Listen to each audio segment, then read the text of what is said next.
Bergoglio conspira contra la verdad del Evangelio por medio de la mentira, el error, la confusión y la ignorancia. Doctor Don Antonio Caponetto.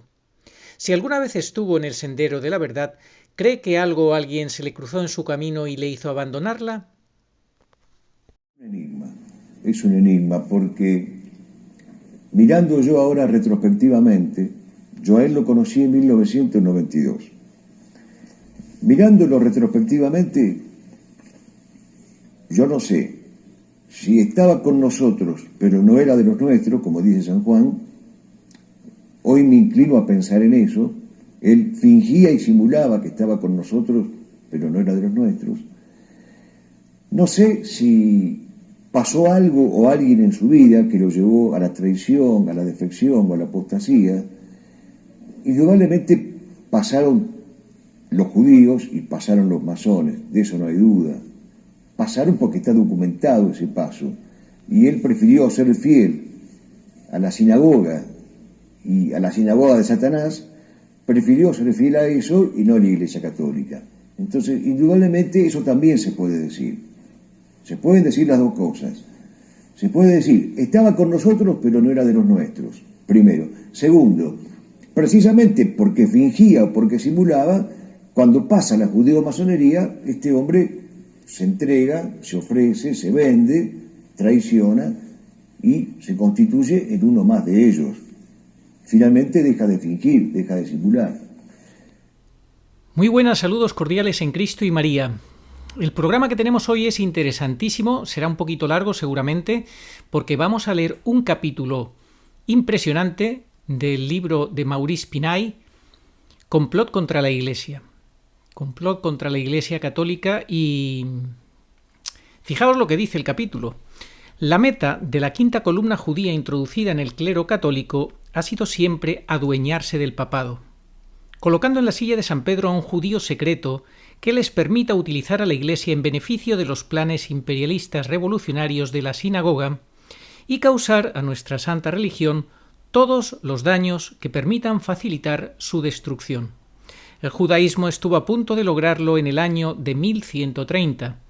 Hace aproximadamente 832 años, como esto fue escrito en el año 62 este libro, pues casi ya 900 años de ese hecho fatídico dentro de la Iglesia Católica, en la cual, como decimos, el judaísmo estuvo a punto de lograr, en el año 1130, el meter a un judío secreto en el papado usurpando el trono petrino. Para el estudio de este escalofriante capítulo nos hemos servido de fuentes de seriedad reconocida, así como de fuentes hebreas insospechables, por lo mismo, de antisemitismo. Esto es importante que empecemos por decir eso. Vamos a leer este interesantísimo capítulo, escalofriante capítulo, lo define el autor de este libro, y advierte que no es sospechoso de antisemitismo, ni lo soy yo. Espero que nadie pueda pensar en ningún momento que soy antisemita. En absoluto, amamos al pueblo judío, que fue el pueblo elegido por Dios para la revelación de su esencia divina, de quién es Dios, para revelarnos el amor a la humanidad, para manifestarnos a Jesucristo, hijo de María, también judía, y por tanto no tenemos el más mínimo atisbo de antisemitas. Esa es la excusa que sacan siempre los falsos judíos, los judíos sionistas, los enemigos de la humanidad, para acusarnos de antisemitas a los que sencillamente ponemos blanco sobre negro y contamos la realidad de lo que pasa. Bueno, pues vamos a empezar, antes de leer este escalofriante capítulo, que es un poquito largo, pero que vale la pena leerlo de principio a fin, del libro de Maurice Pinay. Vamos a empezar a hablar de Bergoglio, que es el que ha usurpado el trono petrino, la silla petrina, con ese golpe de estado masón que dio en el año 2013 a Benedicto XVI, y necesariamente tenemos que hablar de este usurpador, de este antipapa, porque él es judío. Él es judío, él es masón y él es comunista. Las tres cosas que están, digamos, en total contradicción con la esencia del catolicismo. Es decir, que no se puede ser católico si eres comunista o eres masón, o eres judío sin ser católico, porque otra cosa es que seas judío y te conviertas al catolicismo. No es el caso de Bergoglio. Bergoglio es judío y no es católico, y practica el judaísmo, es amigo íntimo de masones judíos, y vamos a empezar por escuchar, porque qué mejor que escuchar directamente las palabras de uno que se presenta como rabino judío, Berman, amigo íntimo, argentino amigo íntimo de Bergoglio, y que fijaos a lo que se dedica en la actualidad. El rabino Berman, exministro de Ambiente de la Argentina, ahora se dedica a dar conferencias sobre Cábala como maestro masón. La masonería ha sido históricamente una estructura del poder anglo-sionista supranacional. Ahí lo tenéis, un anuncio, la Cábala y su simbolismo, una primera aproximación a cargo del Sergio Berman, rabino y autor del libro Cábala, un GPS para el alma.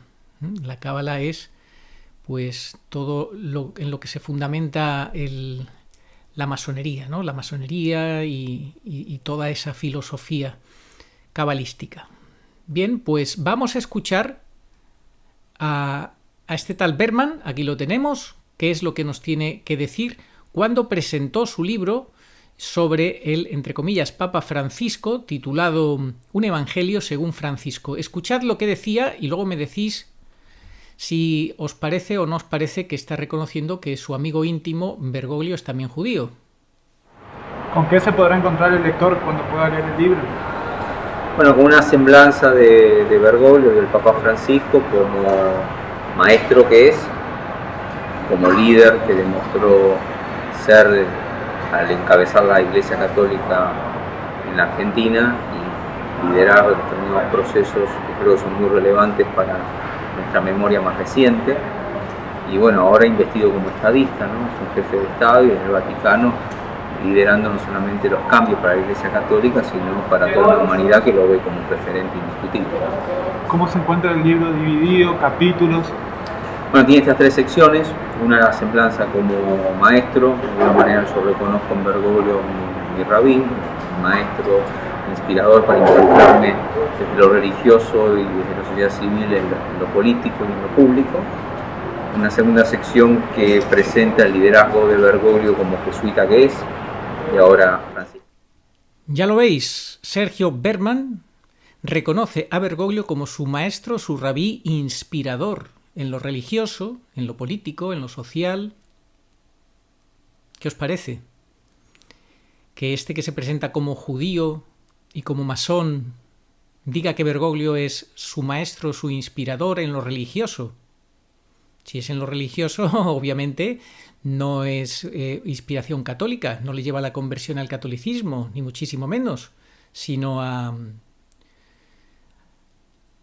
comprometerse más con su supuesta fe judía, con su judaísmo cabalístico, como ya hemos visto, ¿verdad? Pues ese es el maestro inspirador de Sergio Berman.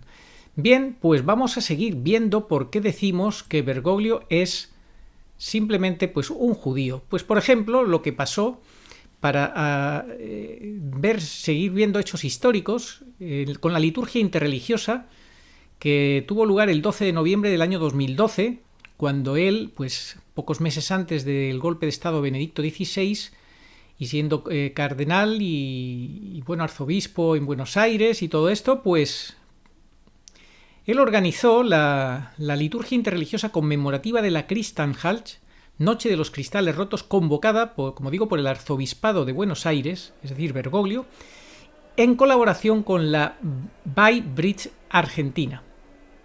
Esa organización, bueno, vamos a leerlo. Fijaos, ¿cómo es posible que Bergoglio, justo 4 meses antes de ser elegido falsamente papa, celebrase un acto aparentemente ecuménico con la delegación de la Bridge Argentina, donde no se le ocurre otra cosa que abrir la puerta de una catedral católica para celebrar la noche de los cristales rotos o Kristallnacht? La profanación de la catedral es evidente. La Bridge Argentina, ahora os voy a explicar en qué consiste. ¿Cómo es posible que un cardenal católico participe en una celebración donde se sustituye la liturgia de la Santa Misa por una liturgia judeo-masónica creada por esa organización, la Bridge?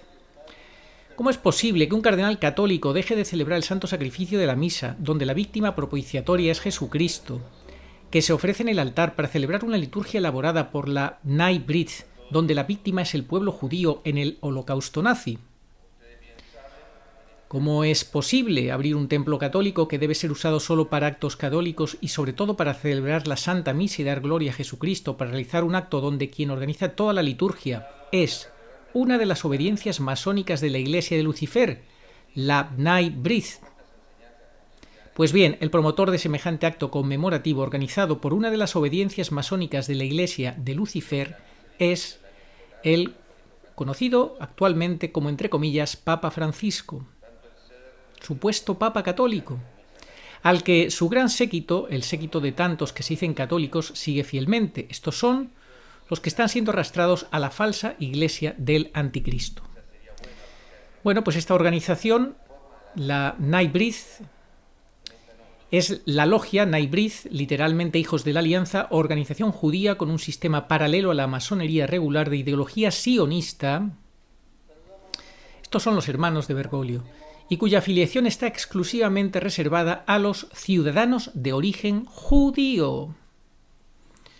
Fue fundada en Nueva York por Henry Jones y otras 11 personas el 13 de octubre de 1843. También es una organización no gubernamental. Tiene su sede central en Washington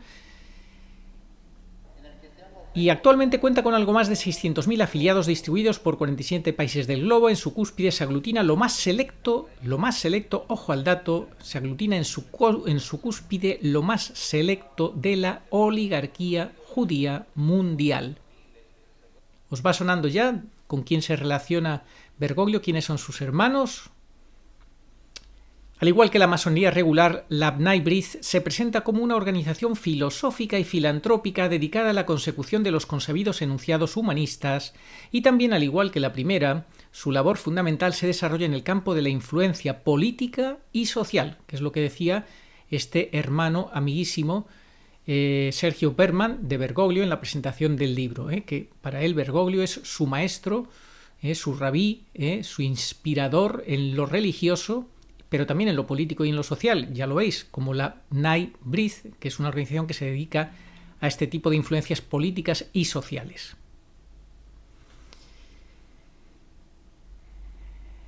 La pertenencia a la logia Bridge no excluye el que sus miembros militen simultáneamente en otras logias masónicas, cosa frecuente por lo demás. Bien.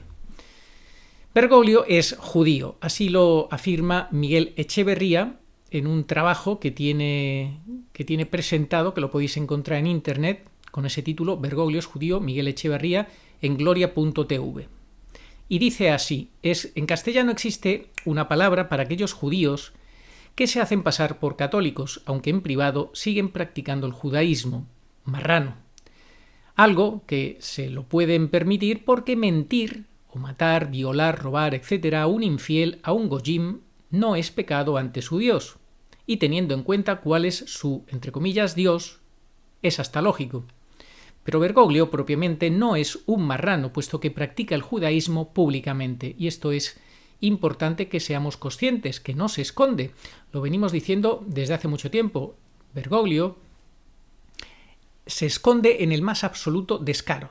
Es decir, es tan descarado en su actuar, en todos los sentidos, que no se esconde, pero a la vez es su escondite, el descaro más absoluto. Es una de sus tácticas masónicas, como ya os he explicado. Bergoglio, por tanto, propiamente no es un marrano, es decir, un judío que se hace pasar por católico, sí, Él se hace pasar por católico, pero no es que practique en privado su judaísmo, lo practica en público.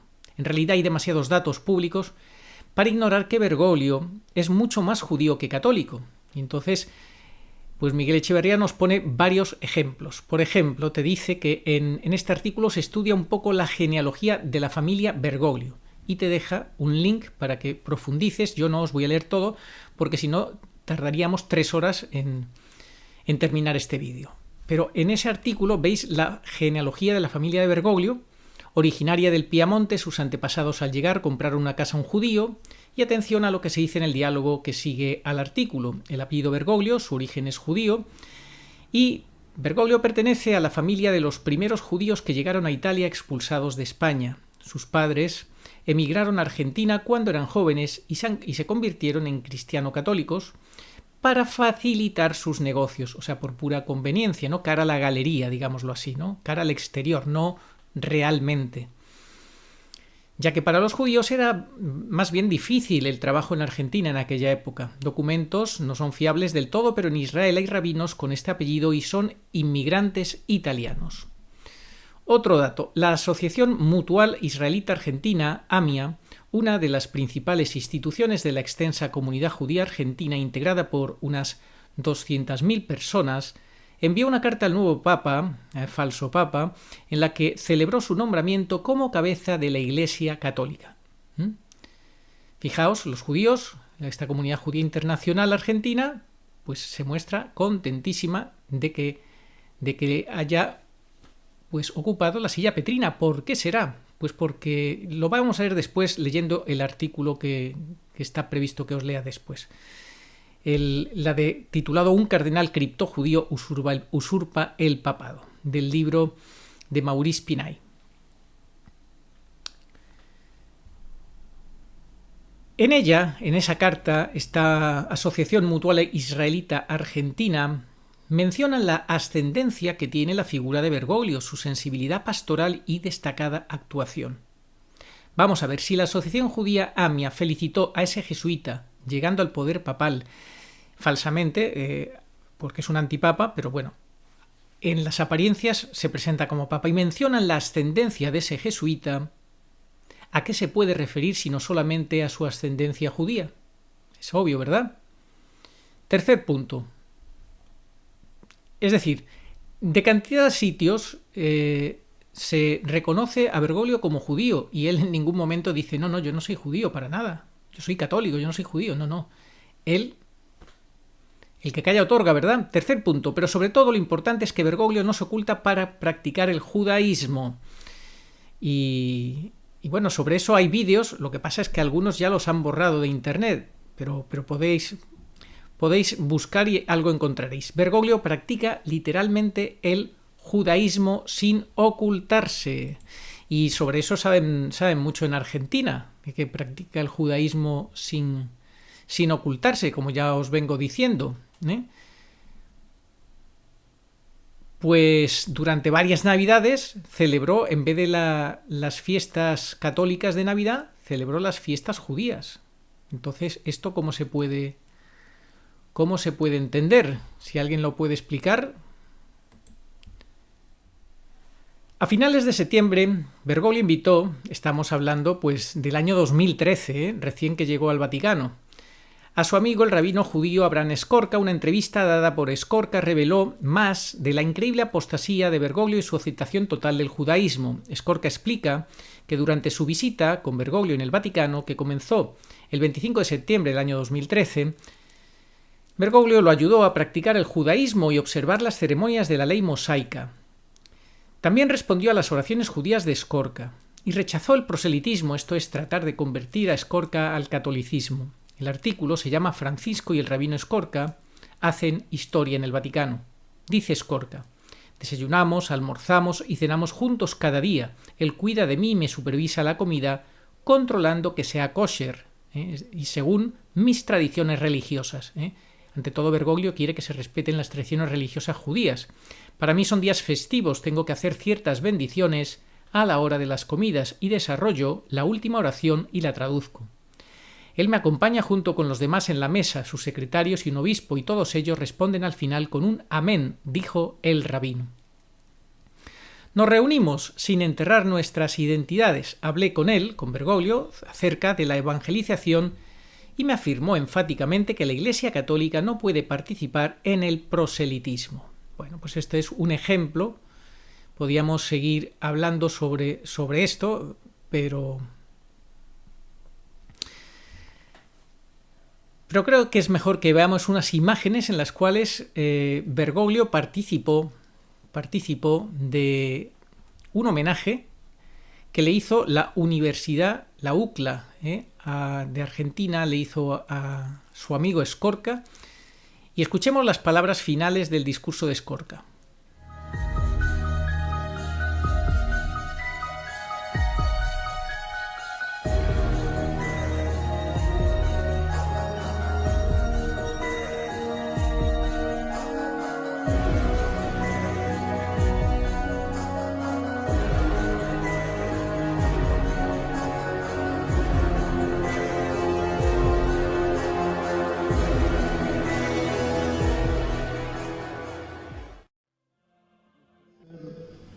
Una realidad humana, construir una realidad humana distinta. Estamos esperando el Mesías,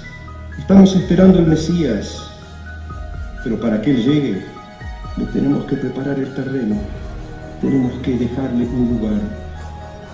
Yo creo que no es una cuestión pasiva, creo que Él va a venir cuando Dios lo disponga, Dios se va a revelar a lo humano cuando Él lo va a disponer. Pero yo creo que Dios también nos está esperando a nosotros. Muchas gracias.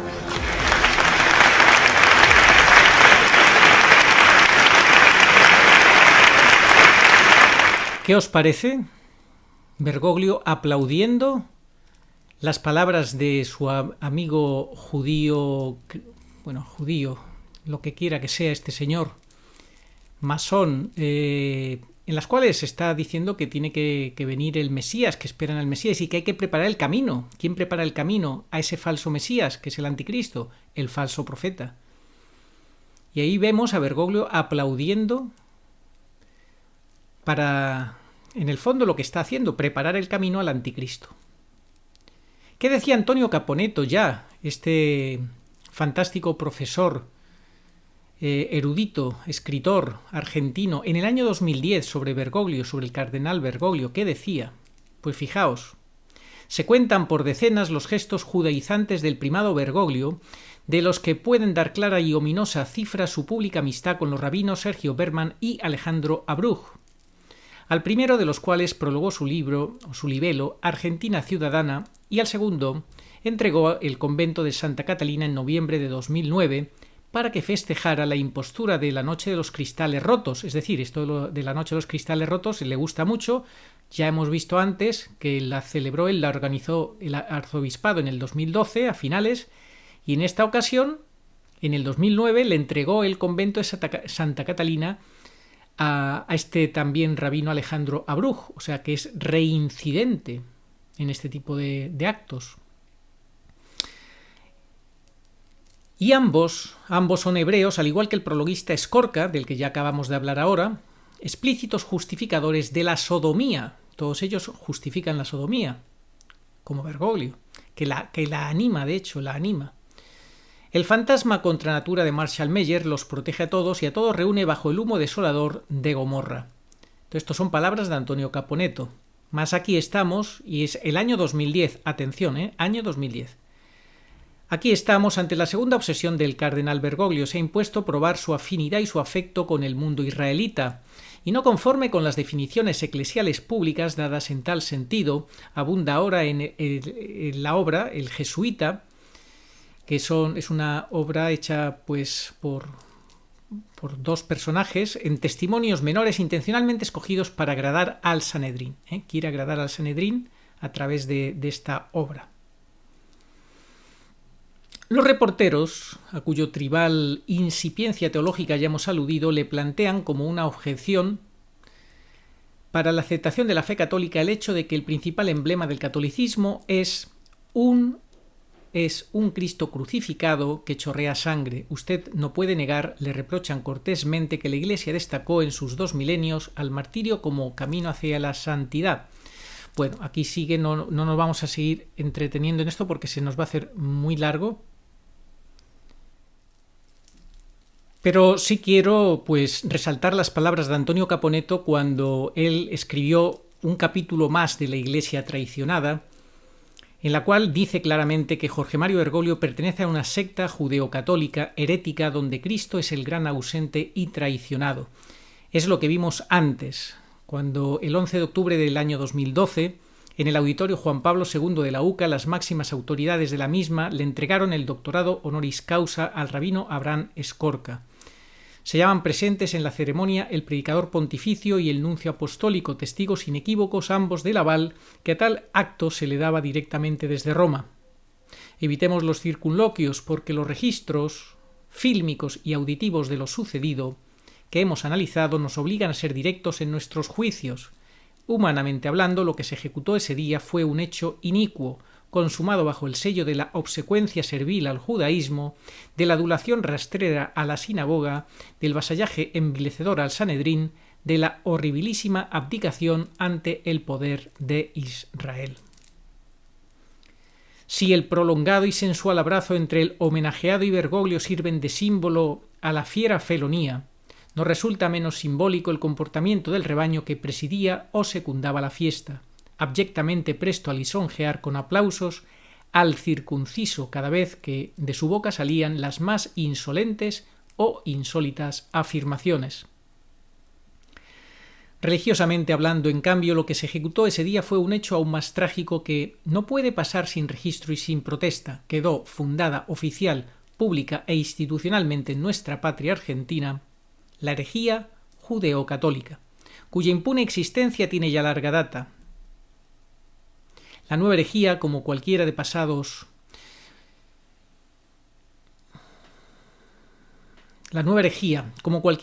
tiempos, se exhibió impúdicamente con gestos y palabras difícilmente exentos del calificativo de blasfemos.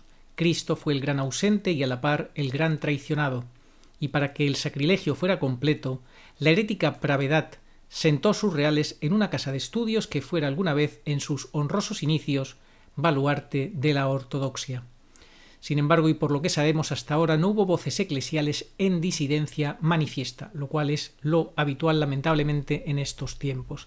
Y por eso se está haciendo tan difícil que nadie salte al ruedo para defender a la Iglesia de esta usurpación del trono petrino. Bueno, pues él sigue dando una serie de puntos. Si tuviéramos que remitirnos a las palabras dichas por el homenajeado y dichas ya no sin el don de la elocuencia, sino siquiera sin la prolijidad mínima de quien posee el hábito docente, esa noche se le rindieron honores públicos a quien exaltó el ideal profundo del movimiento sionista. Y yo creo que ya con eso, a quien ofendió gravemente a la Iglesia acusándola de antisemita, a quien osó reivindicar a los peores enemigos de Jesucristo, a quien ultrajó a Jesús llamándolo colega, y sosteniendo que sus enseñanzas sobre el amor ya estaban contenidas en el Talmud. Fijaos qué barbaridad. A quien exaltó la memoria del rabino Marshall Meyer, a quien avivó reiteradamente las brasas de la mitología de la Shoah, cuyas significativas mendacidades no guarda antes relación con la historiografía, la demografía o la política, sino con la teología y la economía de la salvación. Para los judíos, entiéndase de una vez, el holocausto no es cuestión de una cifra ficta y arbitraria de muertos, sino de reemplazar a Cristo como víctima, para que su lugar lo ocupe Israel. Es el trono del Cordero el que disputa, no el funcionamiento de las cámaras de gas. Nadie silenció ni enmendó al locuaz cuanto falsario e irreverente rabino. Estas son ya las palabras resumidas. A los judíos, en cambio, les sirvió y les sirve para justificar la muerte de profetas y del mismo Dios. Bueno, pues esto es que podíamos estar aquí sin parar contándoos para que entendáis por qué Bergoglio apoya todo esto, por qué Bergoglio es un judío Pertenece, como dice Antonio Caponetto, a una secta judeocatólica herética donde Cristo es el gran ausente y traicionado. Bueno, pues yo creo que ya que con esta introducción tenemos bastante, suficiente, aunque podríamos seguir y seguir.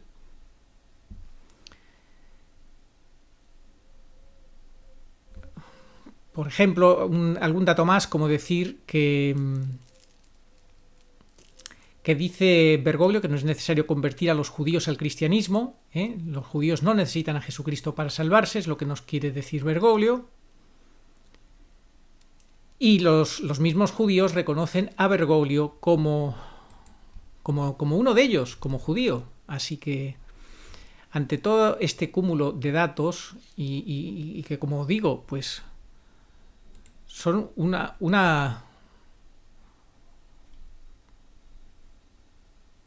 cosa mínima en comparación a todo lo que podíamos estar aquí contando. Ahí lo tenemos, Papa Francisco entre los 50 judíos del año, aunque eso sí, lo ponen en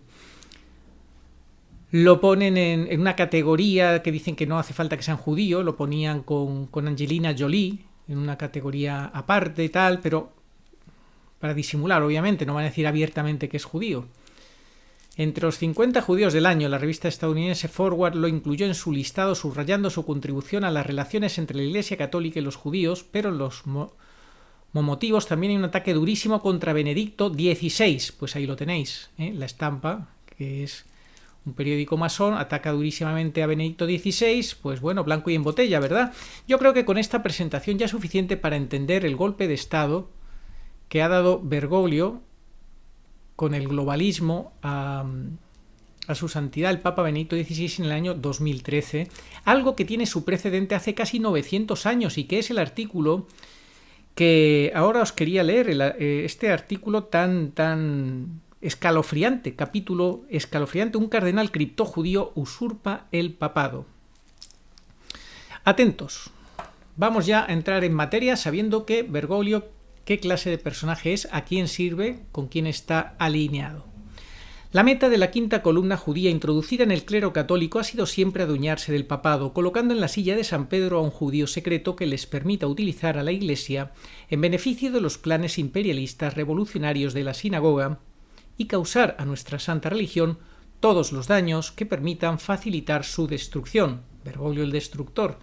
Fijaos, coincide, esto está escrito, este capítulo, en el año 1962, Pero fijaos qué actual es lo que cuenta. El judaísmo estuvo a punto de lograr esto que estamos diciendo, adueñarse del papado por parte de un judío, con un falso católico disfrazado de católico, y usurpar el trono petrino en el año 1130, hace aproximadamente casi ya 900 años. Para el estudio de este escalofriante capítulo nos hemos servido de fuentes de seriedad reconocida, así como de fuentes hebreas, insospechables por lo mismo de antisemitismo.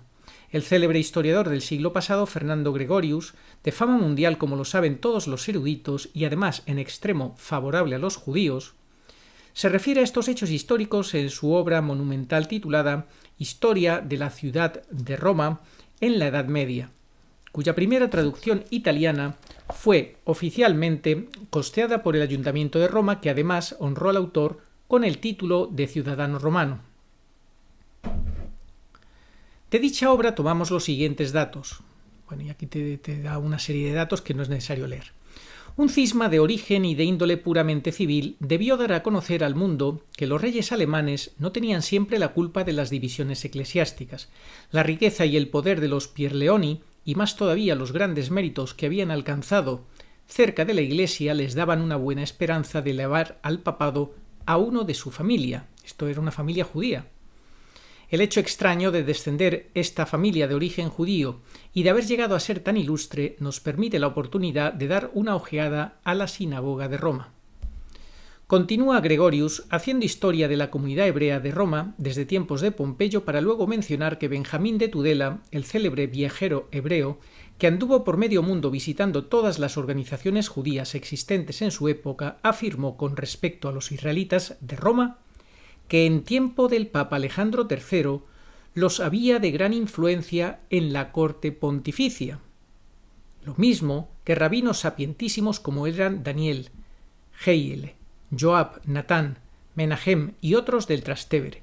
Dice también Gregorius que los judíos de la ciudad eterna habían sufrido persecución solo una vez, y aunque reducidos a esclavitud, su raza supo defenderse contra los que la hacían sufrir gracias a su astucia, al ingenio y a la potencia del oro acumulado en secreto. En sus casas miserables prestaban dinero con usura, y en su libro de deudores escribían los nombres de los más ilustres cónsules de Roma y hasta de los papas que estuviesen angustiados por falta de dinero. Y de aquella despreciada sinagoga judía salió una familia senatorial que debía su fortuna y su potencia a sus grandes usuras. Esto se os puede hacer a lo mejor ahora un poquito pesado, porque hay que situarnos para poder entender todo, ¿verdad? Pero es interesantísimo y nos ayuda a entender lo que ya ocurrió hace 900 años y que por fin parece que han conseguido con Bergoglio. Parece. Vamos a seguir. Es muy similar, lo mismo, prácticamente casi lo mismo. El abuelo del referido padre León, que tuvo una intervención considerable en la controversia de las investiduras, tuvo también en su carácter de banquero tratos comerciales con la corte pontificia, socorriendo muchas veces sus estrecheces financieras. Por último, se hizo bautizar tomando el nombre de Benedictus Christianus. Muy pronto su hijo León, que tomó en el bautismo el nombre del Papa León IX, pudo abrirse un magnífico camino como convenía a un hombre riquísimo, provisto de ingenio, audaz y ambicioso. Se emparentó con magnates romanos que ambicionaban dar a sus hijos a las ricas hijas de Israel como esposas, o que casaban sus propias hijas con los hijos bautizados de los judíos. Afirma Gregoribus que uno de sus hijos, llamado Pedro León, que fue el primero que ostentó el apellido Pierleoni, llegó a ser en Roma de enorme influencia y consultado en toda ocasión.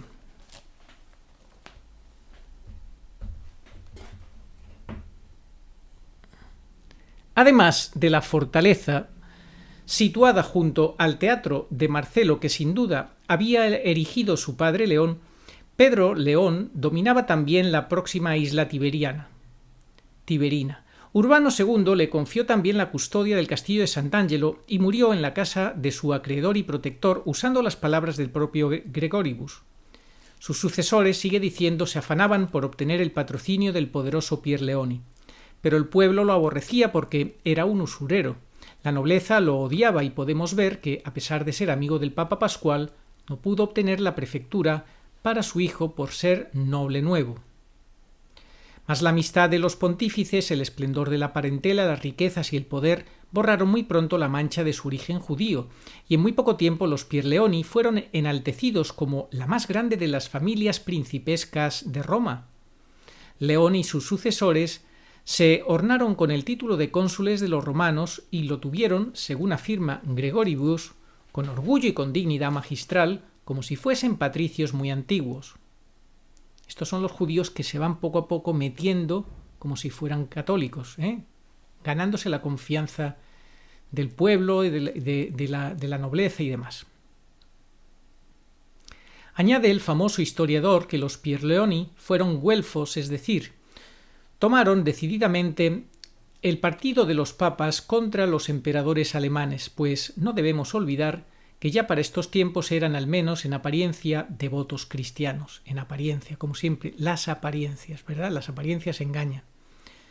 Lo que enseguida narra Gregorovius es también muy ilustrativo. Afirma que Pierleoni murió el 2 de junio del año de 1128, cubierto de honores, que nunca tuvo un cónsul de la Roma antigua y que aunque se destruyeron los sepulcros de los papas de aquel tiempo, está todavía en pie el mausoleo de este Craso israelita, como lo llama aquí Gregorovius, a pesar de ser oficialmente muy católico. Comenta que dejó mucha descendencia y que tan maravillosa como una fábula fue la fortuna de estos vástagos del gueto, que uno de sus hijos llegó a ser papa. Atentos porque esto ya se empieza a poner interesante. Otro fue hecho patricio de Roma y una hija se casó con Rogerio de Sicilia. Este potente señor había destinado a su hijo Pedro a un puesto en la Iglesia. ¿Acaso el vestuario pontificio era un deseo demasiado temerario para el hijo de Pierleoni? El joven Pedro fue enviado a París para que completara su erudición y así sin duda fue de los oyentes de Abelardo. Terminados sus estudios tomó en Cluny el hábito monástico, que sin duda era la vestimenta más recomendable para los candidatos al pontificado. Condescendiendo a un deseo de su padre, Pascual lo llamó a Roma y lo hizo cardenal de San Cosme y San Damián. Junto con su hermano acompañó después a Gelasio a Francia y volvió con Calisto, llegando a ser cardenal cura de Santa María en aquel mismo Trastevere del que era originaria su familia. Después fue como legado a Francia, donde reunió concilios, y a Inglaterra, donde fue recibido por el rey Enrique con magnificencia de príncipe. Con la experiencia de una lucha de siglos contra la sinagoga de Satanás, la Santa Iglesia fue construyendo sus defensas a través de las leyes canónicas antijudías. ¿Será por eso, me pregunto yo ahora, por lo que Bergoglio está destruyendo el derecho canónico también? ¿Lo quiere diluir? Fijaos cómo el derecho canónico, con leyes canónicas antijudías, la Iglesia se protegió de la sinagoga de Satanás, cuya aplicación fiel garantizaba la manera de defenderse eficazmente de su mayor enemigo.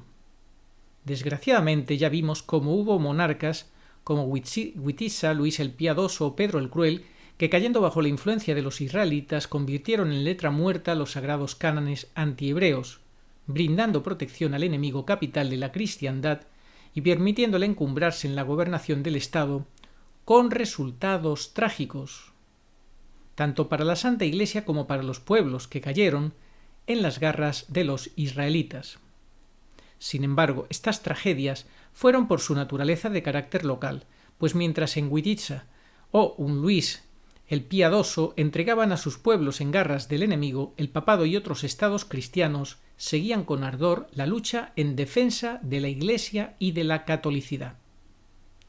La nueva situación era sin duda el preludio de una tragedia, ya no local, sino universal, que abarcaría a la cristiandad entera, ya que el enemigo, atentos, el enemigo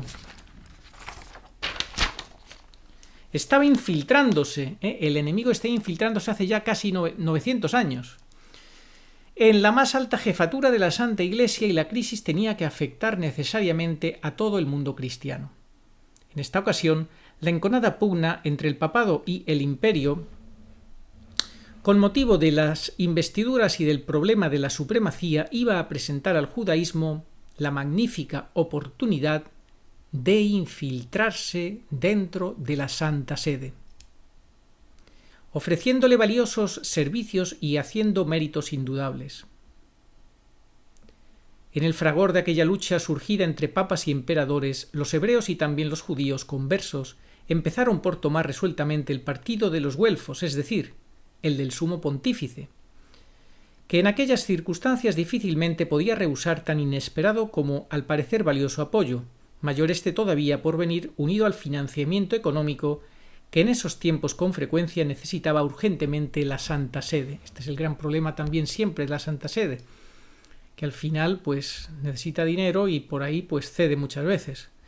Ante el apremio de las circunstancias, olvidáronse de momento las leyes canónicas que habían sido fruto de la experiencia de siglos, y los hebreos, con su interesada adhesión al partido de los papas, pudieron infiltrarse en un terreno que les había sido hasta entonces vedado. Las luchas fratricidas entre los cristianos han sido siempre el mejor aliado de la sinagoga de Satanás para lograr que sus planes imperialistas hagan gigantescos avances.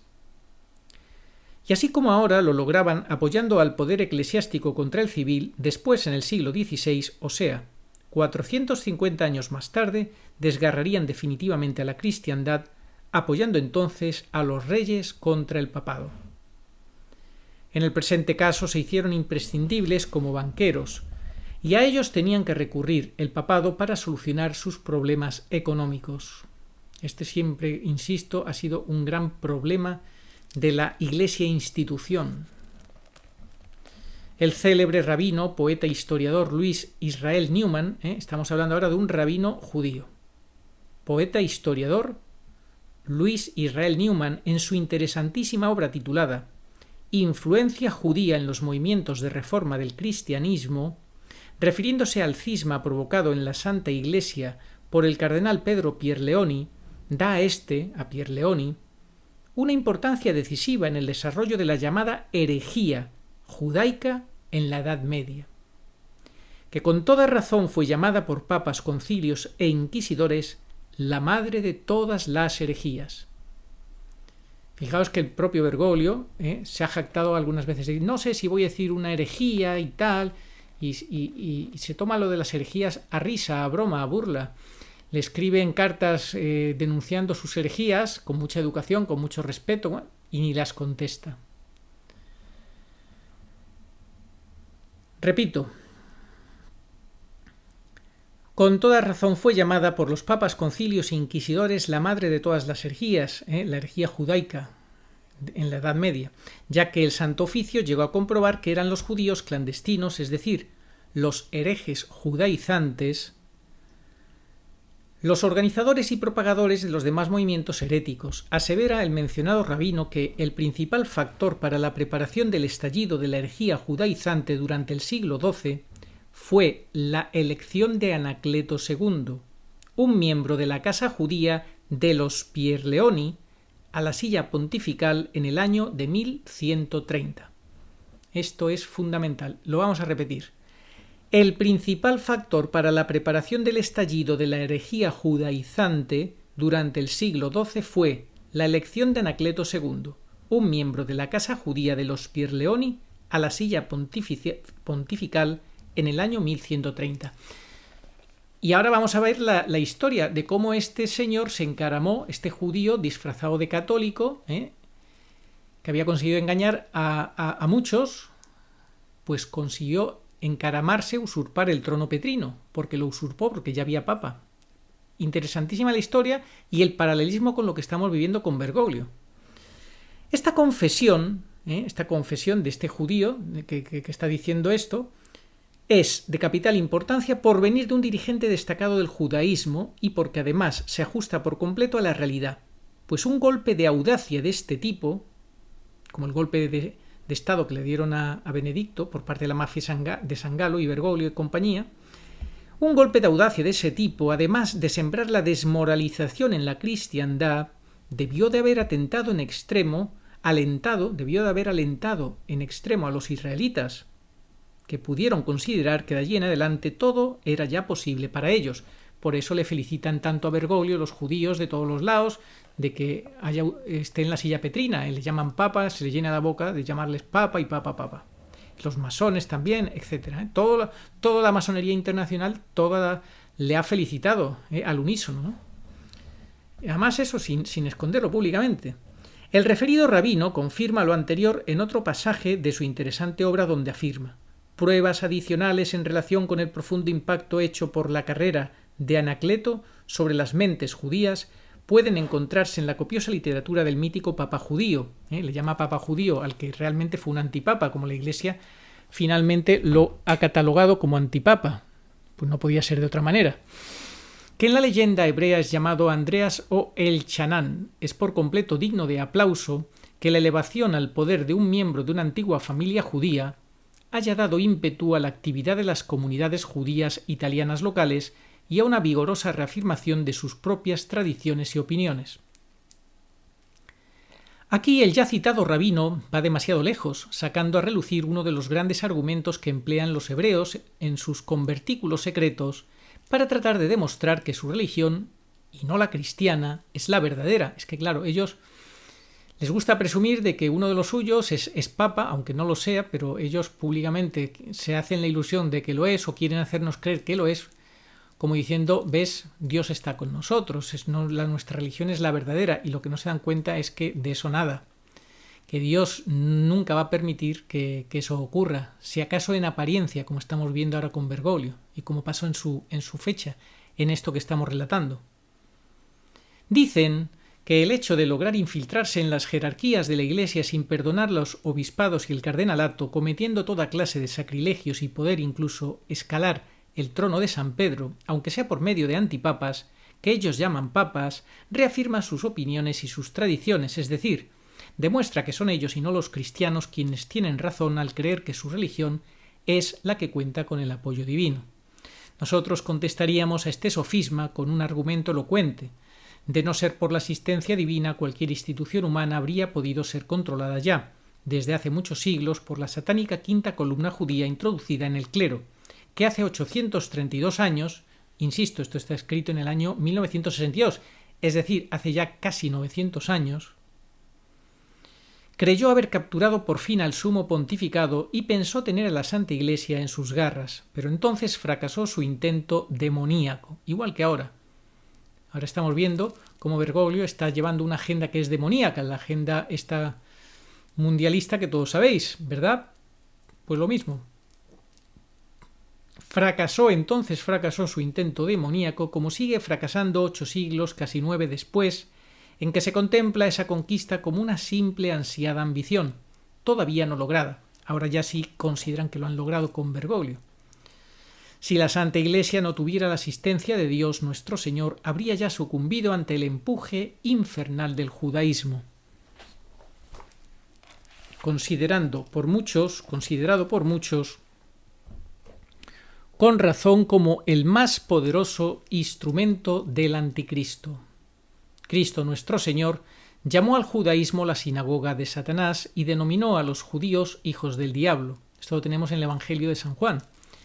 No solo por su maldad, sino quizá por el poder extraordinario que recibirían del demonio. Por algo también el Santo Concilio XII Toledano afirmó que los clérigos que ayudaban a los judíos en perjuicio de la fe formaban parte del cuerpo del anticristo. Ya hemos visto lo que decía antes ese rabino Berman, de que quién es su maestro, quién le inspira religiosamente y demás, Bergoglio. Pues aquí está definido que forma parte Bergoglio del cuerpo del anticristo, porque los clérigos que ayudaban a los judíos en perjuicio de la fe católica formaban parte del cuerpo del anticristo, llamando a los hebreos ministros del anticristo, denominación que les confirmaron ilustres padres y santos de la Iglesia. Este poder para hacer el mal que se antoja a veces sobrenatural les viene del dragón, como lo profetizó San Juan en su Apocalipsis, pero la bestia y el dragón serán vencidos después de su temporal supremacía. Así está dispuesto por Dios, pero recordemos que San Juan en el capítulo 13 del Apocalipsis lo profetizó. Vamos a leer un poquito de ese capítulo de la palabra de Dios. Y vi salir de la mar una bestia, que tenía 7 cabezas y 10 cuernos, y sobre sus cuernos 10 coronas, y sobre sus cabezas nombres de blasfemia. Y le dio el dragón su poder y grande fuerza, y se maravilló toda la tierra en pos de la bestia. Y adoraron al dragón que dio poder a la bestia, y adoraron a la bestia diciendo: ¿Quién hay semejante a la bestia? ¿Y quién puede lidiar con ella? Y le fue dada boca con que hablaba altanerías y blasfemias, y le fue dado que hiciese guerra a los santos y que los venciese. ¿Verdad que sí, Bergoglio? ¿Que no estás haciendo guerra a los santos y en apariencia los estás venciendo? Y le fue dado poder sobre toda tribu y pueblo y lengua y nación. El poder que le había sido dado a la bestia por el dragón coincide en forma asombrosa con el que ha sido dado a la sinagoga de Satanás para hacer el mal. Además, está profetizado su poder temporal para vencer a los buenos. Ese vomitar blasfemias de la bestia, sobre todo en los países comunistas, está bien profetizado. Parece, pues, muy acertada la interpretación que han hecho en diversas épocas algunos padres de la Iglesia, teólogos y jerarcas del catolicismo, al considerar que el judaísmo posbíblico es la bestia del Apocalipsis. Los hechos coinciden en forma tan asombrosa con la profecía que parece no haber lugar a duda. Pero también está profetizado por Dios que la bestia y el dragón, después de sus triunfos temporales, serán definitivamente vencidos y arrojados al fuego. El Apocalipsis, en su capítulo 20, dice así: Y Dios hizo descender fuego del cielo y los tragó, y el diablo que los engañaba fue metido en el estanque de fuego y de azufre, en donde estará también la bestia. Y el falso profeta será atormentado día y noche en los siglos de los siglos. La profecía bíblica menciona también una segunda bestia cuya característica coincide en forma sorprendente con la quinta columna judía, introducida en el clero, ya que tiene la apariencia del cordero, esto ya es Bergoglio, y sin embargo actúa como el dragón, y su misión es ayudar a la primera bestia.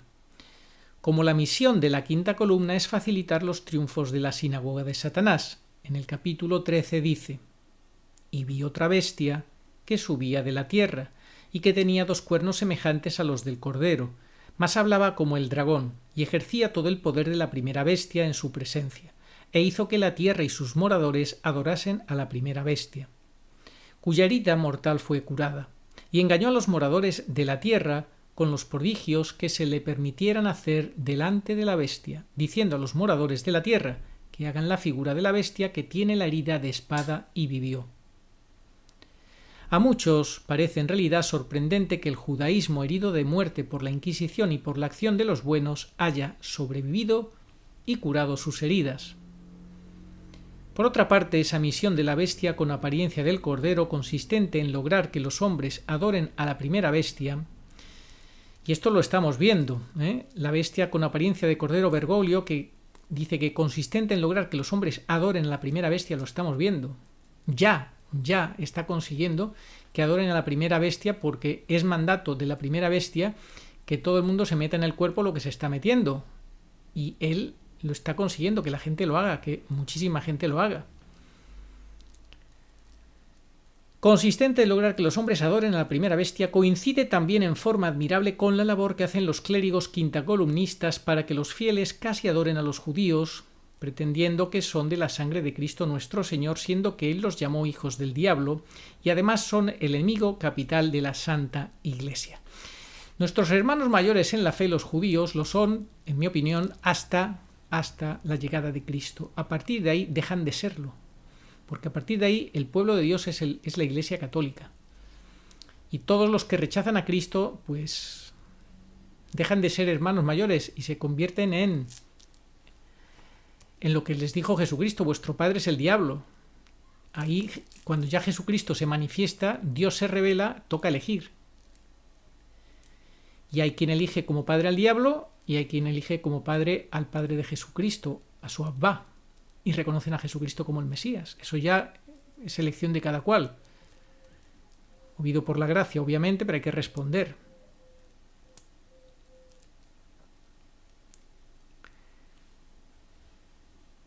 Repito, esa misión de la bestia con apariencia del cordero, consistente en lograr que los hombres adoren a la primera bestia, coincide también en forma admirable con la labor que hacen los clérigos quintacolumnistas para que los fieles casi adoren a los judíos, pretendiendo que son de la sangre de Cristo nuestro Señor, siendo que Él los llamó hijos del diablo y además son el enemigo capital de la Santa Iglesia. Todos estos judíos sionistas, falsos judíos también podemos decir, porque luego tenemos muchos judíos que no odian a la Iglesia católica y sencillamente todavía no se han convertido a la fe cristiana, a la fe católica, y que se convertirán en masa justo antes de la parusía. Recordemos que quienes siguen a la bestia, cuyos nombres no están en el libro de la vida, y el que no fue hallado escrito en el libro de la vida, fue lanzado en el estanque de fuego.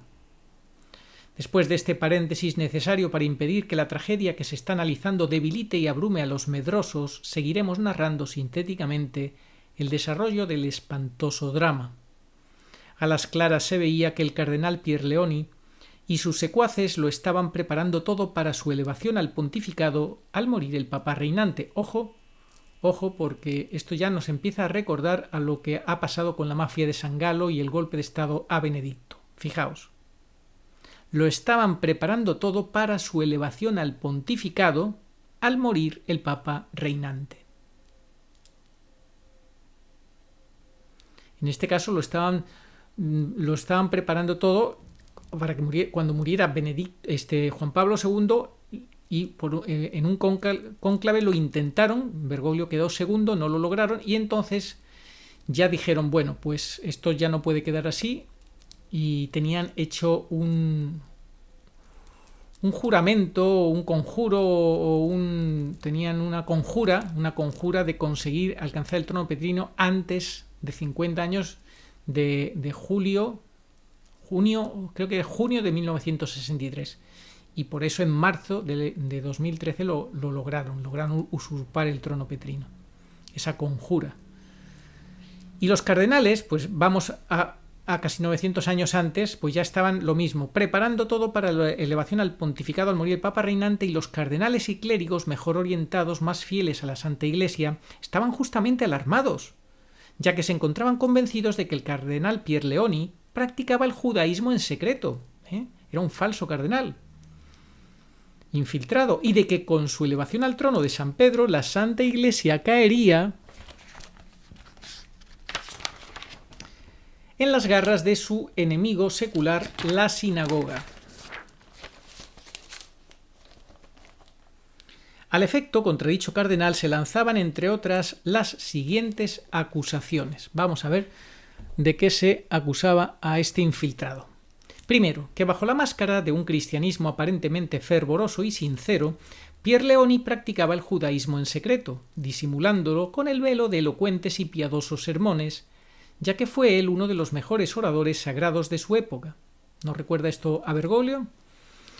Disimulaba su judaísmo con buenas obras y con una labor impresionante, y como administrador y organizador de las cosas de la Iglesia demostraba en el puesto de nuncio de su santidad, como organizador de concilios en Francia y como cardenal. Teatro, lo de siempre, teatro y más teatro, que al margen de su riqueza particular estaba acumulando otra, mediante el despojo de iglesias que había realizado con la colaboración de otros judíos, dinero que luego empleaba para intentar la corrupción del cuerpo cardenalicio y lograr el encumbramiento de los suyos a los obispados y al cardenalato, por medio de intrigas e influencias, comprando incluso a precio de oro el voto de algunos cardenales para la siguiente elección papal.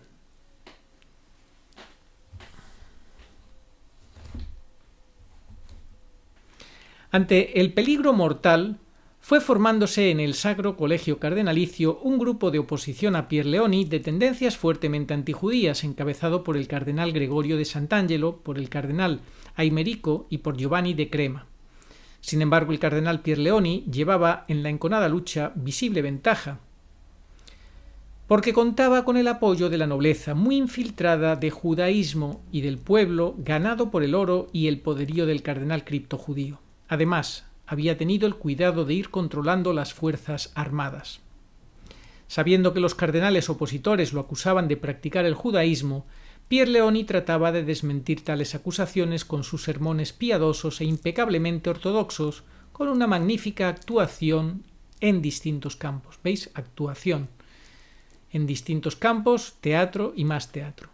Y hasta se dice que incluso construyó templos. Con todo esto lograba desorientar a clérigos y seglares, haciéndoles creer que tales acusaciones lanzadas contra él eran calumniosas, lo mismo que pasa ahora, que nosotros denunciamos, destapamos la realidad de Bergoglio y dicen que eso no es así, que le malinterpretamos, que somos injustos, que tal y que cual.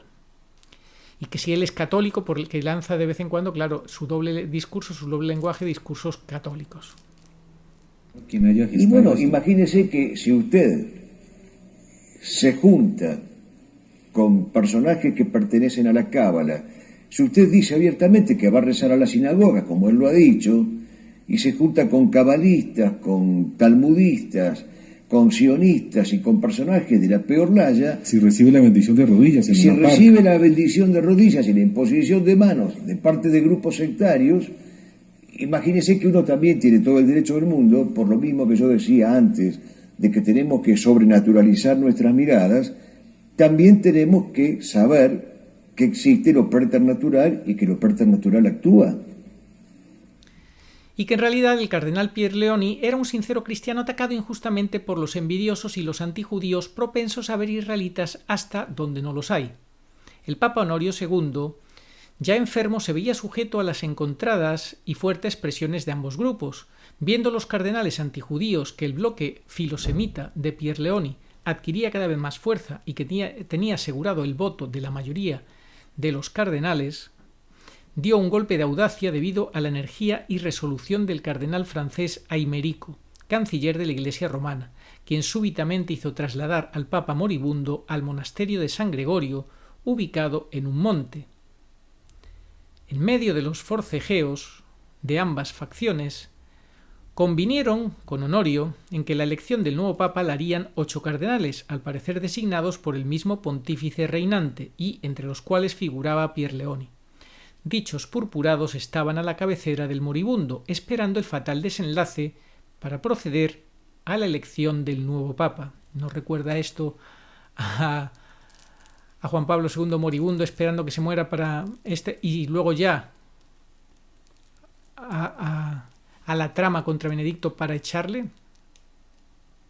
El fallecimiento de Honorio ocurrió providencialmente en un momento en que Pierleoni se había ausentado en unión de Jonatás, y los otros 6 cardenales, estando todavía en el monasterio de San Gregorio, procedieron a enterrar precipitadamente al difunto para llevar a cabo, con gran sigilo, la elección de un nuevo papa, que recayó en la persona del virtuoso Gregorio Papareschi, cardenal de Sant'Angelo, de tendencias antijudías, y quien al asumir el pontificado tomó el nombre de Inocencio II. O sea, que que quería el papado, pues se le adelantaron. La providencia logró que, a pesar de estar en minoría, que los otros estaban muy bien posicionados con todas sus felonías, estaban muy bien posicionados para conseguir la elección de ese papa judío anticatólico, pero consiguieron providencialmente poner como papa a Inocencio II.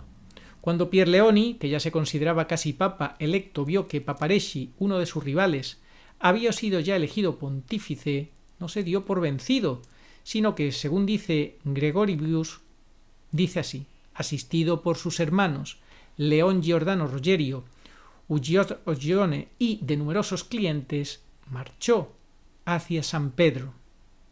Abrió sus puertas con violencia y se hizo consagrar papa por Pietro di Porto. Tomó por asalto el Laterano y se sentó sobre los tronos papales que estaban en aquella iglesia, y fue a Santa María Mayor y secuestró el tesoro de la iglesia. Fijaos cómo actúan los malos.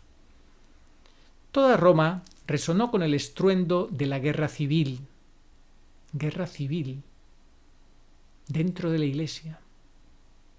¿No suena esto a nada?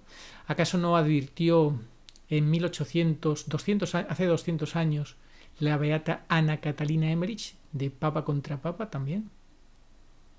Ahí mismo, donde millares de manos se extendían ávidamente para recoger el oro que Anacleto derrochaba.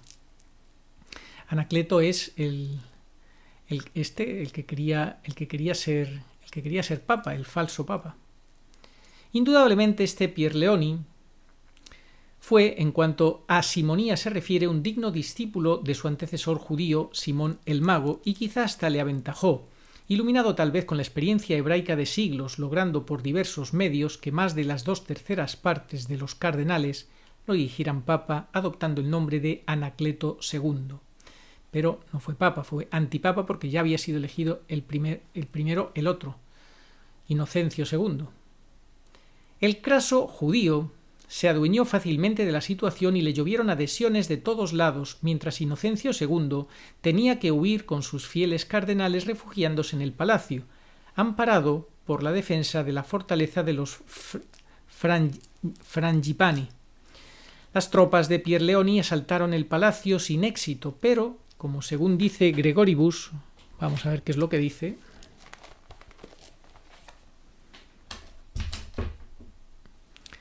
Viera Inocencio que por sus murallas penetraba el oro de su enemigo, huyó en abril o en mayo al Trastevere, donde se escondió en la torre de su familia mientras Anacleto celebraba tranquilamente en San Pedro la fiesta de la Pascua. Excomulgaba a su contrincante, el antipapa excomulgando. ¿No suena esto actual? Un antipapa excomulgando a diestra y siniestra a todos los católicos que le plantan cara. Impresionante, ¿verdad?, el paralelismo. Mientras Anacleto celebraba tranquilamente en San Pedro la fiesta de la Pascua, excomulgaba a su contrincante, destituía a los cardenales que le eran contrarios y designaba a otros en su lugar. La defección declarada de los Frayapani dejó a Inocencio al descubierto y sin defensa, por lo que no le quedó otra alternativa que la fuga. El verdadero papa tuvo que huir. Todo parecía humanamente perdido, como actualmente vemos que todo humanamente parece perdido en la Iglesia Católica. Todo parecía humanamente perdido para la Santa Iglesia. El triunfo de la quinta columna judía introducida en el clero se antojaba ya definitivo. Su sueño secular de conquista del papado parecía al fin realizado. La cristiandad, al parecer, había sucumbido en la lucha contra la sinagoga de Satanás. Capítulo 26. San Bernardo y San Norberto liberan a la Iglesia de las garras del judaísmo. Ahora vamos a ver la importancia de estos dos santos. Por eso necesitamos en la Iglesia santos. Necesitamos un santo, como mínimo uno, y a ser posible que sea sacerdote, y si es obispo o cardenal, mejor, que lideren la resistencia ante lo que está padeciendo la Iglesia, esta usurpación del trono petrino. Salgan a la palestra,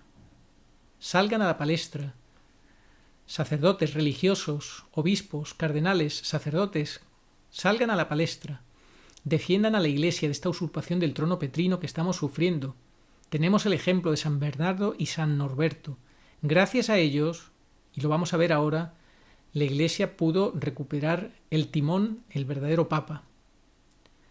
En esta crisis de la Iglesia, la divina providencia, según lo tiene prometido, acudió a salvarla. Para ello se valió, como acostumbraba siempre, del surgimiento de hombres capaces y resueltos a sacrificarlo todo. Claro, a sacrificarlo todo. ¿Para lograr el qué? La salvación de la catolicidad. Caudillos que en un momento dado por inspiración de Dios saben estimar en toda su magnitud el desastre ocurrido o la catástrofe que se avecina y que se lanzan en cuerpo y alma con desinterés, con mística superior, es que sin mística es imposible, y empuje arrollador a la lucha contra la sinagoga y sus secuaces.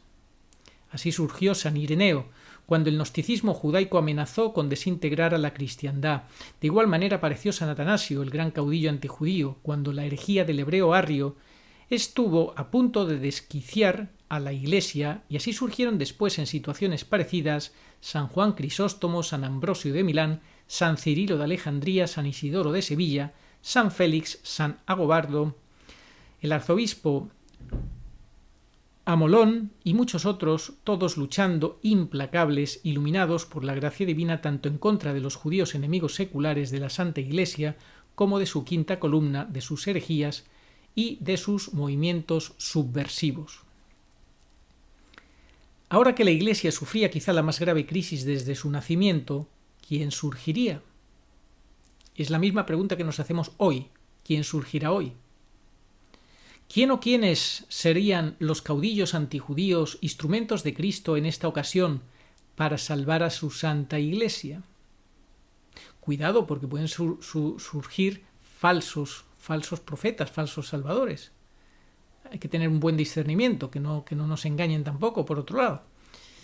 Como de costumbre, la asistencia de Dios se manifestó a través de la aparición de dos grandes luchadores, San Bernardo, doctor de la Iglesia y abad de Clairvaux, y San Norberto, fundador de la orden norbertina y arzobispo de Magdeburgo, emparentado con la familia imperial de Alemania. Cuando San Bernardo tuvo noticia de los infaustos acontecimientos ocurridos en Roma, tomó una resolución que la mayoría se resisten a tomar. Qué gran ejemplo el de San Bernardo. O sea, la de dejar la vida apacible y tranquila del convento para lanzarse a una lucha dura, llena de incomodidades, sufrimientos y peligros, que además a todos se antojaba perdida, una lucha que dice, ¿para qué vas a luchar si esto está perdido, verdad? Ya que el supuesto papa, el criptojudío Pierre Leoni, dominaba por completo la situación con su oro y con el apoyo que seguía recibiendo. Igualito que ahora con Bergoglio, tiene el apoyo de todo el mundo y no tenemos ninguna nación católica, no tenemos emperadores, No tenemos reyes que sean católicos, que apoyen la verdad.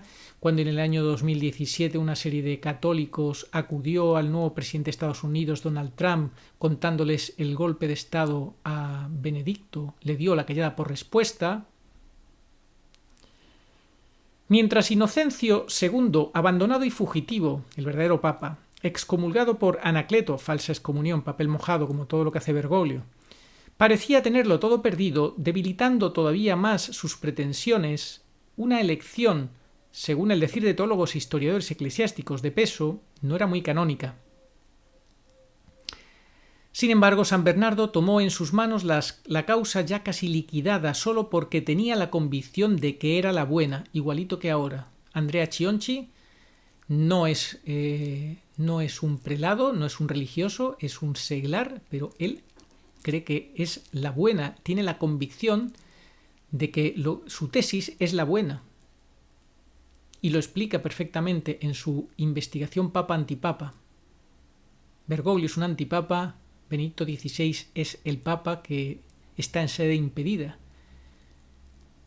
San Bernardo tomó en sus manos la causa ya casi liquidada, como actualmente la dan por liquidada, quieren darla por liquidada, quieren acallar las voces de los que decimos que el único papa sigue siendo Benedicto, solo porque tenía la convicción de que era la buena, de que la Santa Iglesia no podía en tal forma caer en las garras de su peor enemigo, el judaísmo. Y sobre todo, la Iglesia no puede vivir en la mentira. Prescindiendo del problema de que la mayoría de 23 cardenales habían votado por Anacleto en contra de 6 que votaron por Inocencio y haciendo caso omiso de la forma en que había sido electo San Bernardo consideró la cuestión desde el punto de vista que debía considerarse. En carta dirigida al emperador, Lotario de Alemania decía, entre otras cosas, que era una afrenta para Cristo que un vástago judío ocupara el trono de San Pedro. ¿Verdad que sí, Bergoglio? Que es una afrenta para Cristo que tú, que no eres católico, ocupes con K la silla petrina.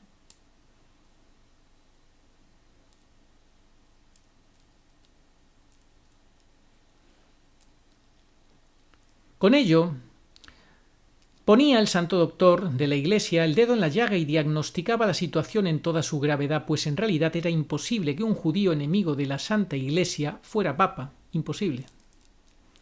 También, en dicha carta al emperador, decía que la reputación de Anacleto era baja incluso entre sus amigos, mientras que Inocencio II estaba al abrigo de toda sospecha. Igualito que Bergoglio, que no tiene reputación alguna, por más que tengan que fabricarle películas fantasiosas, como la de los dos papas, para que la opinión pública piense lo contrario, que el bueno es él y el malo es el bueno, que es Benedicto. El abad Emat, biógrafo contemporáneo de San Bernardo, informa que Pierleoni, como legado y como cardenal, había amasado inmensas riquezas y que después había robado a las iglesias, despojándolas de sus valores, y que cuando incluso los malos cristianos que lo seguían se habían negado a destruir cálices y crucifijos de oro para fundirlos, Anacleto utilizó judíos con este propósito y ellos celosamente destrozaron los vasos sagrados y los grabados, y con el dinero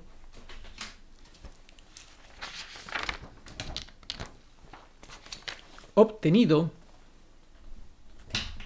de la venta de estos objetos, Anacleto, según se tenían informes, estaba en posibilidad de perseguir a los partidarios de Inocencio II, su rival. El obispo Humberto de Lucca, el dux veneciano Andreas Dandolo, Anselmo Abad de Gembloux y otros cronistas e historiadores presentan estas y otras gravísimas acusaciones contra el antipapa judaico. El punto clave en esta lucha radicaba principalmente en la persona del emperador de Alemania y también en el rey de Francia, representando ambos las fuerzas políticas entonces más potentes de la catolicidad. San Bernardo, con la ayuda de su gran amigo San Norberto, dirigió todo su empeño a convencer a ambos monarcas, que se encontraban indecisos, para que prestaran todo su apoyo a Inocencio. Con ese objeto les envió cartas y realizó ante ellos toda clase de gestiones. Luis VI de Francia no se resolvió al fin y pidió que se reuniera un concilio, congregado de acuerdo con su deseo en Étampes, al que acudió San Bernardo, quien con su elocuencia y ardor logró que los padres del sínodo se declararan a favor de Inocencio, aduciendo, entre otras razones, además de las ya apuntadas, la de haber sido electo primero y la de que, aunque Anacleto había tenido después el voto de una mayoría abrumadora de cardenales, la elección primera seguiría siendo válida mientras no fuera jurídicamente anulada. En este caso es lo contrario. Bergoglio no puede ser papa porque ese cónclave es papel mojado, ya que la renuncia de Benedicto nunca existió ni fue válida, fue una declaración de sede impedida.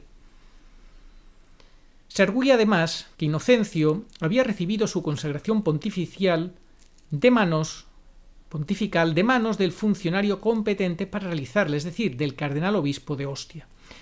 De mucho sirvió la audacia y energía del heroico cardenal Aimerico, que, en forma precipitada y secreta, mandó enterrar al Papa, inmediatamente después de fallecido, procediendo en forma rápida, aunque de una manera un tanto irregular, a la elección de Inocencio. La Santa Iglesia, la cristiandad y en general la humanidad entera deben estar agradecidas y honrar la memoria de este audaz y activo cardenal, que al iniciar con su golpe de mano la lucha por la salvación de la Santa Iglesia contribuyó a la salvación de todo el mundo. Esto es lo que no entienden hoy en día, que es lo que está en juego, que no se puede estar apoyando a un antipapa, a un falso papa, enemigo de la Iglesia, que está en juego la salvación de la Iglesia y de la humanidad. Si esto no se arregla, si no salen ya personajes cardenales, obispos o sacerdotes valientes que tengan las ideas claras y que den la cara por la verdad, que lideren el enfrentamiento a esta gran mentira, a esta gran usurpación que estamos viviendo. Al iniciar con su golpe de mano la lucha por la salvación de la Santa Iglesia, contribuyó a la salvación de todo el mundo, pues si los judíos hubieran logrado el dominio de la cristiandad hace ya casi 9 siglos, la catástrofe que ahora amenaza en forma aterradora el orbe entero, año 1962, hubiera ocurrido quizá varios siglos antes, en una época en la cual el Islam también se encontraba seriamente amenazado por la red de organizaciones secretas revolucionarias criptojudías que, como los baitinis y los asesinos, amenazaban con desintegrarlo y dominarlo. Inocencio II, que había llegado a Francia, el verdadero papa, recientemente fugitivo de Italia, con el apoyo del Santo Concilio de Étampes, vio resurgir su causa, que ya parecía perdida. El reconocimiento y respaldo conciliar fue seguido por el muy valioso en el orden temporal del rey de Francia, que a partir de ese momento se constituyó en uno de los principales sostenes de Inocencio en contra de su rival, declarado entonces antipapa por el citado sínodo. Siguiendo el monarca francés la pauta observada por San Bernardo, no discutió ya cuál de los papas electos era el legítimo, sino cuál de ellos era más digno, según lo dejó consignado el célebre Sugerio, abad de Saint-Denis. Fracasó, pues, ante la arrolladora actividad de San Bernardo, la habilísima diplomacia de Anacleto, que hacía alardes de piadoso cristianismo, empleando todos los medios, como siempre, teatrero. Anacleto, el judío es puro teatro, como Bergoglio. Hacía alardes de piadoso cristianismo, empleando todos los medios a su alcance para ganarse el apoyo del rey de Francia. Fingía aparatosa piedad y disfrazaba sus proyectos reformistas con la idea de pugnar por devolver a la Iglesia la pureza de sus primeros tiempos, bandera siempre muy popular por ser loable y noble. Siempre la mentira, el engaño, el aparentar, el disfrazar todo de algo bueno, todo mentira en el fondo, todo engaño. Había empezado por adoptar el nombre del segundo sucesor de San Pedro, es decir, nos encontramos, pues, al parecer, delante de una de las primeras manifestaciones de esa bestia apocalíptica, cubierta con las apariencias del Cordero, es decir, de Cristo nuestro Señor, pero que actúa como dragón. Por algo fue común en esa época entre santos, obispos, clérigos y seglares considerar a Anacleto II como anticristo, igual que ahora estamos diciendo que Bergoglio es un anticristo, el anticristo religioso. Solo que la diferencia entre hace 9 siglos y ahora es que hace 9 siglos es el tipo del antitipo que es ahora, es como el aviso, el precursor de lo que tendría que ocurrir en el futuro, que ya está ocurriendo. Y ahora no contamos con el apoyo que tuvieron en aquella época. Ahora ya la situación es mucho más difícil porque es del fin de los tiempos. La actitud que asumiera Lotario, emperador de Alemania, iba a ser decisiva en esta fecha. Con gran acierto indicó que este asunto era de la competencia de la misma Iglesia, y al efecto fue convocado otro concilio en Wurzburgo, en el que intervino San Norberto en forma decisiva, inclinando al episcopado alemán a brindar todo su respaldo a Inocencio II. Sin embargo, una batalla casi decisiva iba a realizarse en el Santo Concilio de Reims, celebrado a fines del año 1131, que fue una derrota completa para Pedro Pierleoni, ya que en tal sínodo los obispos de Inglaterra, Castilla y Aragón reconocieron a Inocencio como papa legítimo, uniéndose en tal sentido a los episcopados francés y alemán que ya lo habían reconocido al verdadero papa. En dicho sínodo fue también excomulgado Pierleoni. Justo es reconocer que en esta lucha fueron también un elemento vital las órdenes religiosas que, conscientes en esos tiempos del peligro que representaba el judaísmo para la Iglesia, veían en Anacleto el mayor mal que había enfrentado hasta ese momento la cristiandad. Y con dinamismo y pasión volcaron la actividad de sus conventos, empeñados en salvar a la Santa Iglesia de la amenaza mortal. Desgraciadamente, en nuestros tiempos en que la Santa Iglesia está tan amenazada por el comunismo y la quinta columna judaica introducida en el clero, nos ven indicios de que la gigantesca fuerza de las órdenes religiosas, que podría quizás salvar la situación, se apreste a la lucha. Su día entero lo tienen ocupado en piadosos menesteres muy dignos de elogio, pero que en las actuales circunstancias les impiden dedicar su actividad a la tarea fundamental de salvar a la Iglesia. Creemos que si estas órdenes despertaran de su letargo se darían cuenta de que ahora, como en los tiempos de Pierleoni, es indispensable dejar en gran parte por el momento los piadosos menesteres que les absorben todo su tiempo, para dedicar buena parte de él a la lucha para salvar a la cristiandad, con lo que se daría un paso decisivo hacia la salvación. Que tomen nota todos aquellos que nos critican y que dicen que hay que rezar más y no hacer lo que hacemos. No, dentro del cuerpo de Cristo tiene que haber tiempo para todo y personas para todo. Y esto es muy importante. Que Dios nuestro Señor ilumine a los padres generales de dichas órdenes y les haga ver la necesidad de tomar una suprema y decisiva resolución al respecto. Las oraciones y actividades de la regla son muy importantes, pero más importante todavía es salvar a la Santa Iglesia del peligro judeocomunista que amenaza con aniquilarla. San Bernardo y muchas legiones de frailes tuvieron que dejar la tranquilidad de los conventos y la observancia rigurosa de las reglas, naturalmente con los permisos adecuados, para lanzarse a las calles a salvar a la cristiandad. Y lo lograron. Después del concilio de Reims ya no quedaba a Pierleoni sino el apoyo de Italia en su mayoría y principalmente el del duque Rogerio II de Sicilia, su cuñado, que prácticamente dominaba la situación de la península. De algo había servido el matrimonio de la judía conversa Pierleoni, hermana del antipapa, con el citado duque. El estratégico matrimonio estaba ya rindiendo sus frutos. Para lograr el triunfo definitivo contra el judío que usurpaba en Roma el trono de San Pedro, era preciso una invasión militar, una especie de cruzada. ¿Necesitaremos algo parecido en Roma para liberar al Papa Benedicto XVI, para recuperar la situación? Dios dirá. Y fueron San Bernardo y San Norberto los que convencieron a Lotario, emperador de Alemania, para que la realizara. Este, con un modesto ejército, se reunió con Inocencio en el norte de Italia y avanzó desde ahí hasta tomar Roma sin resistencia, ya que muchos nobles italianos traicionaron a Anacleto a última hora.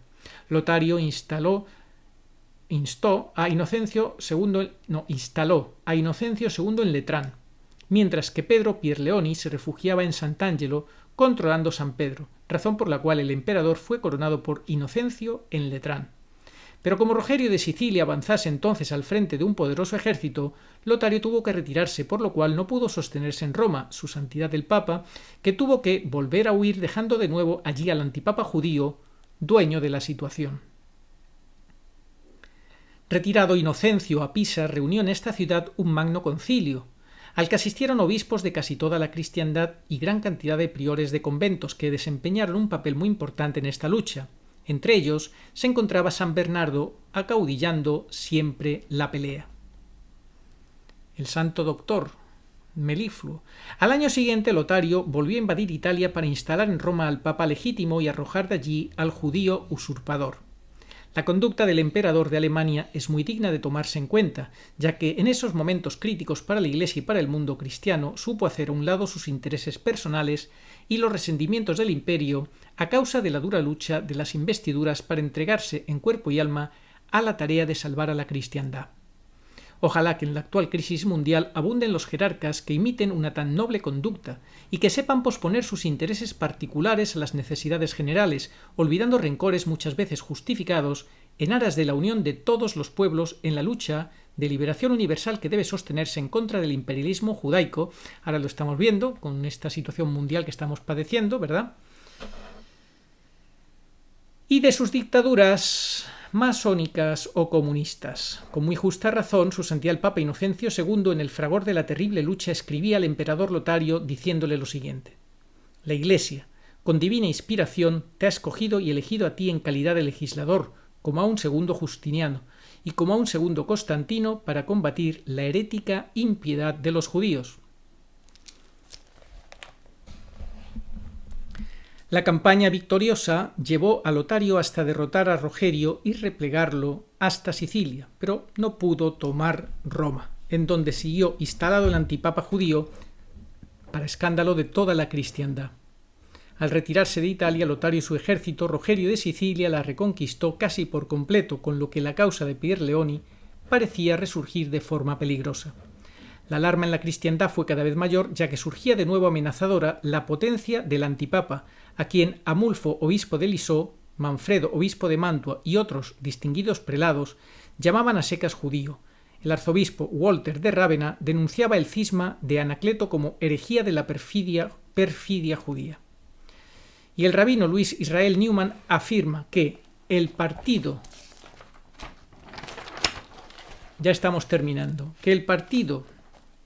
de Inocencio decía que Anacleto era el anticristo, opiniones que fueron confirmadas al emperador Lotario por los cardenales que apoyaron al papa ortodoxo.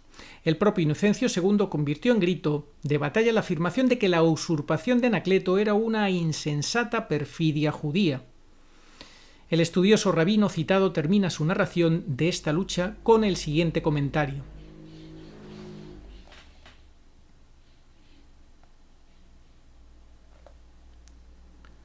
el pontífice judío mantuvo con éxito su posición hasta su muerte el 25 de enero de 1138. Este dirigente israelita, más honrado como historiador que otros, no tiene pues reticencias ni temores y afirma con toda claridad que Pier Leoni fue un hebreo, llamándolo además expresamente pontífice judío, mientras llega a su osadía al grado de llamar antipapa a Inocencio II. Claro, estos son los judíos, ¿no?, los que le dan la vuelta a todo, ¿no? Muerto en Roma, el judío usurpador, con todos los honores papales, el cuerpo cardenalicio, que según se decía estaba inundado por purpurados que practicaban en secreto el judaísmo, procedió a designar un nuevo papa, o mejor dicho, antipapa, nombramiento que recayó en la persona del cardenal Gregorio, designado con la aprobación y el apoyo de Rogerio de Sicilia. Y es lo que viene advirtiendo Andrea Chionchi, que como esto no se aclare, el que venga detrás de esto, si es que hay tiempo para otro más, será detrás de Bergoglio otro antipapa.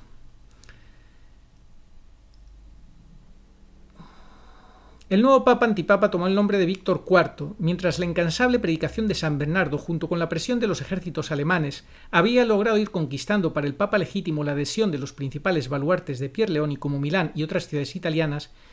Terminado con la misma Roma conquistada por la santidad y elocuencia de San Bernardo, el antipapa judío tuvo que refugiarse de esta ciudad en los últimos días otra vez en San Pedro, ocupando también el poderoso castillo de Sant'Angelo. Sin embargo, el partido de los Pier Leonidi crecía y se hundía paulatinamente hasta que el nuevo antipapa Víctor IV se encontró ante una situación prácticamente insostenible. La elocuencia de San Bernardo acabó por convencerlo a capitular. En este episodio vemos de nuevo surgir la táctica que en el judaísmo sigue desempeñando un papel decisivo a través de sus luchas políticas. Cuando una facción judaica o dominada por el judaísmo se ve perdida, trata de impedir que la derrota inminente se convierta en destrucción y en catástrofe, fingiendo a tiempo rendirse a su enemigo. Esto es muy importante tenerlo claro. Fingen que se entregan, ¿verdad? implorando misericordia o negociando el permiso para conservar las mayores posiciones posibles a cambio de prometer sumisión y fidelidad.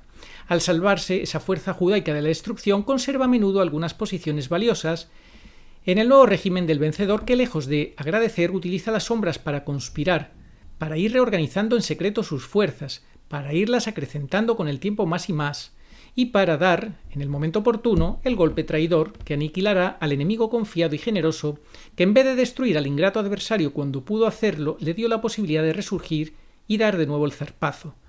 Esta ha sido la historia de las luchas entre cristianos y judíos durante más de 1000 años y ha sido también una de las causas principales de los resurgimientos de la sinagoga tras de sus espectaculares derrotas.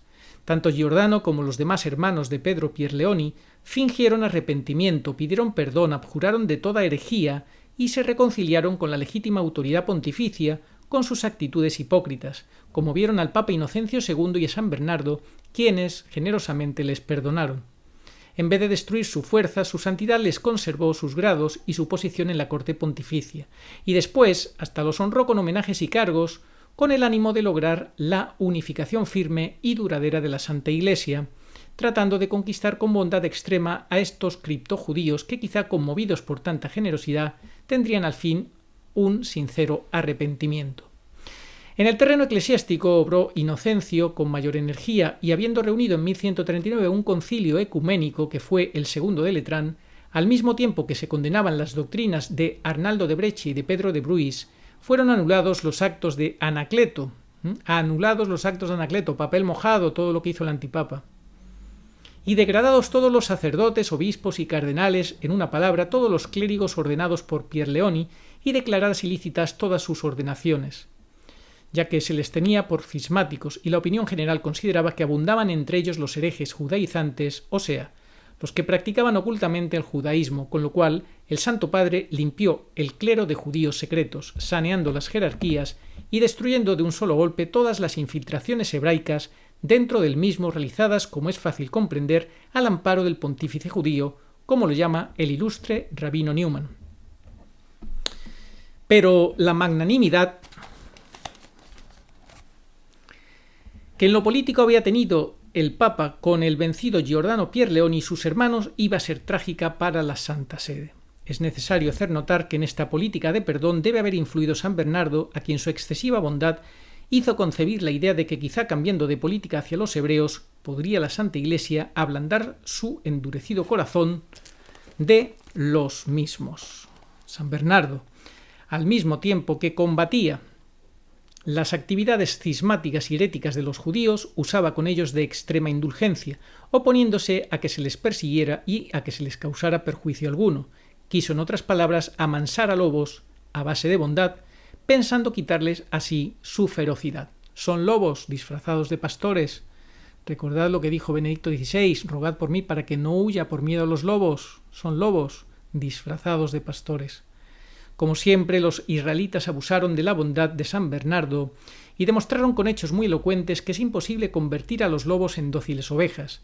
Los acontecimientos de los siglos posteriores así lo demostraron y obligaron a la Santa Iglesia a obrar de forma enérgica y a veces implacable en su lucha contra los hebreos. Las hogueras de la Inquisición fueron en gran parte el resultado del lamentable y triste fracaso de la generosa política de perdón, tolerancia y bondad preconizada por San Bernardo. Y con esto termina este capítulo, complot contra la Iglesia.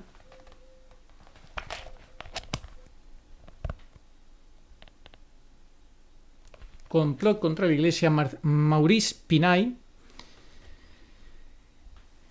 que creo que ha quedado bastante claro el precedente que tenemos hace casi 9 siglos del intento de los judíos disfrazados, infiltrados dentro de la Iglesia católica, que se hacen pasar por católicos sin serlo, obsesionados por conseguir usurpar el trono petrino para destruir a la Iglesia desde dentro. Bergoglio, ¿quién eres? ¿Qué persigues? ¿A qué has venido? Creo que las respuestas son bastante elocuentes y evidentes.